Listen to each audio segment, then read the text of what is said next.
All right, just knock out a couple of your homework problems for you tonight. Like I said, it wasn't on what we did in class today, so I'm not going to do as many as I would normally do.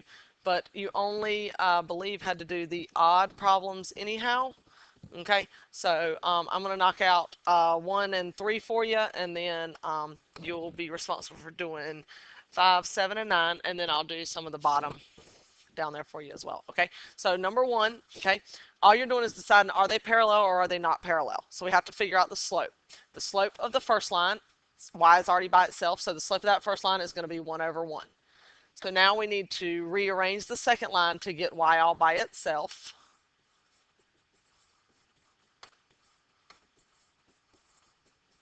So y is going to equal 1x plus 3. So your slope here is also 1 over 1. So these are, in fact, parallel. Okay, going down here. Now, remember, I did talk about day before yesterday about how we could figure out the slope if it was in standard form. So we're going to actually do that with this second equation right here. But the first one is y is already by itself. So your slope here is negative 1/4. Now remember I said in order to find out your slope, if it is in standard form, it's the opposite of the number in front of x, so that would be negative 3 over the number in front of y.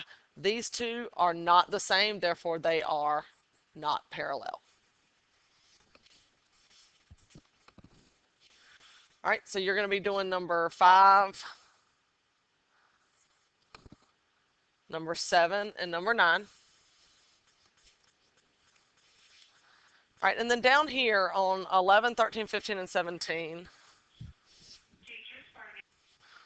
Okay, so basically what I'm going to do is I'm going to find, we've got line PS right here.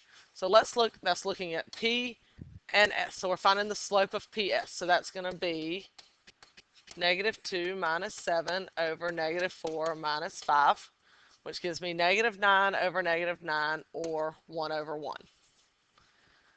This one right here asks me for QR. So that's going to be 6 minus negative 1 and negative 3 minus 4, or 7 over negative 7, which is negative 1 over 1. All right, so we're saying 1 over 1 and negative 1 over 1, and ask, are they perpendicular? The answer is yes.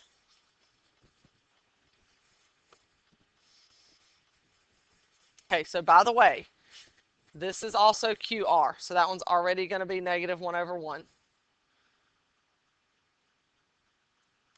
Okay, if I do QS right here, or SQ, let's do that one. So that's going to be 7 minus 6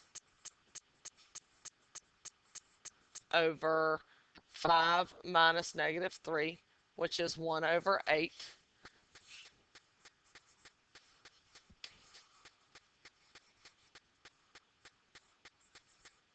Okay, SQ and QS are the same thing. So you can actually write that right there as well. All right, and then this one asks for RP. So now I'm going to do that one. R is, so let's go, RP. It's going to be negative 1 minus negative 2 and 4 minus negative 4, which is 1 over 8.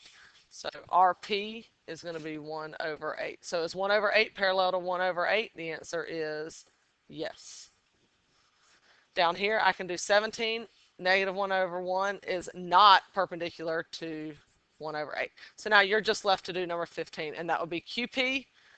So between Q and P, you find that slope, and RS.